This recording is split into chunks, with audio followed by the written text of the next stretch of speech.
11-11-37 kelas 3E, mata kuliah Keterampilan Berbahasa Indonesia, dosen pengampu Sri Afani MPD, dari Universitas Asia. Baiklah, saya akan menjelaskan tentang ciri-ciri menyimak yang baik. Ciri-ciri menyimak yang baik adalah kemampuan seseorang untuk menerima dan memahami informasi yang disampaikan secara efektif. Seperti ciri-cirinya yaitu fokus dan konsentrasi. Menyimak yang baik akan memberikan perhatian penuh pada pembicara tanpa terganggu oleh orang lain. Yang kedua, terbuka terhadap informasi baru. Mereka siap menerima ide-ide baru dan perspektif yang berbeda. Ketiga, bertanya. Jika ada hal yang kurang jelas, mereka tidak ragu untuk bertanya. Yang keempat, aktif mendengarkan. Selain mendengarkan kata-kata, mereka juga memperhatikan bahasa tubuh, nada suara, dan isyarat non-verbal lainnya dari pembicara. Yang kelima, menghormati pembicara. Mereka memberikan kesempatan kepada pembicara untuk menyampaikan pendapatnya tanpa interupsi yang tidak perlu. Yang keenam, membuat catatan. Mereka mencatat poin-poin penting untuk membantu mengingat informasi yang disampaikan. Yang ketujuh, memberikan umpan balik. Setelah mendengarkan, mereka memberikan tanggapan atau umpan balik yang konstruktif. Yang kedelapan, tidak menilai. Mereka berusaha memahami pesan yang disampaikan tanpa langsung menilai atau menghakimi. Yang kesembilan, empati. Mereka berusaha menempatkan diri pada posisi pembicara untuk lebih memahami maksud dan tujuan yang disampaikan. Yang ke-10, sabar. Mereka sabar mendengarkan, terutama jika pembicara menyampaikan informasi yang kompleks atau membutuhkan waktu untuk menjelaskan. Baiklah, saya akan melanjutkan poin-poin yang kedua, yaitu faktor-faktor penentu keberhasilan menyimak. Yang pertama, faktor internal.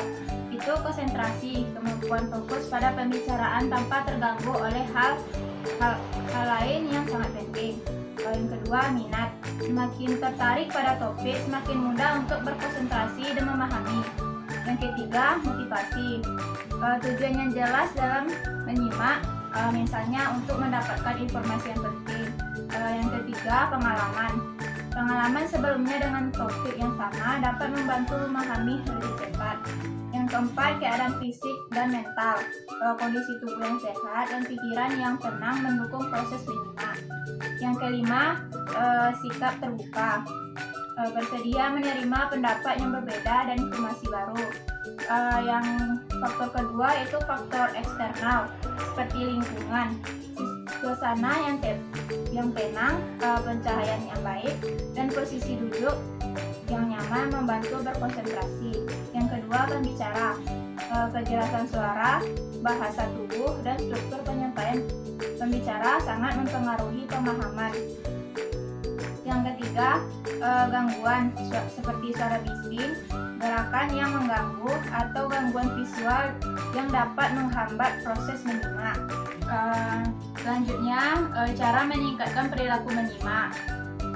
Seperti pertama, fokus penuh, eliminasi gangguan, cari tempat yang tenang dan bebas dari gangguan seperti suara bising, notifikasi ponsel, atau kegiatan lain.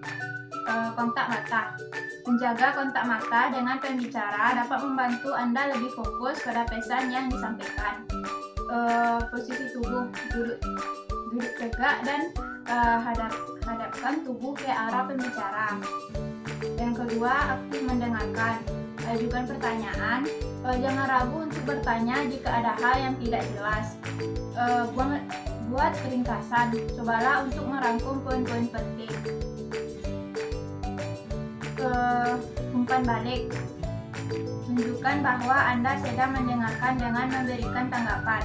Yang ketiga, menyimak efektif.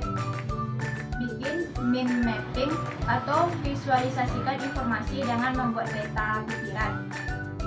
Catatan singkat. Catat poin-poin penting untuk membantu mengingat informasi. Hubungkan dengan pengalaman. Cobalah untuk menghubungkan informasi baru dengan pengalaman atau pengetahuan yang sudah Anda miliki.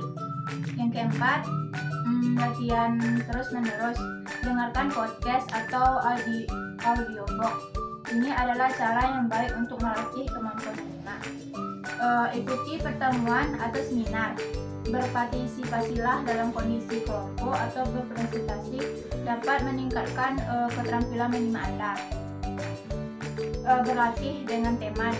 Minta teman untuk berbicara tentang topik tertentu. 5. Tingkatkan kesadaran diri. Kenali hambatan. Identifikasi hal-hal yang sering mengganggu konsentrasi Anda saat menyimak. Kelola emosi. Jika Anda merasa emosi mengganggu, cobalah untuk tenang sebelum melanjutkan menyimak. Perbaiki pola pikir. Hindari membuat penilaian atau asumsi sebelum mendengar seluruh pesan. Poin selanjutnya, strategi menyimak dan contohnya. Pertama, simak, ucap, ulang. Contohnya, guru membacakan sebuah cerita pendek. Selain itu, siswa secara bergantian diminta untuk menceritakan kembali cerita tersebut dengan kata-katanya sendiri. Yang kedua, simak, kerjakan.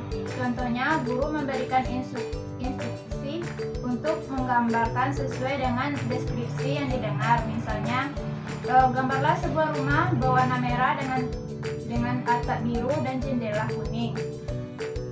Yang ketiga, simak terka. Contohnya, guru membacakan awal sebuah cerita.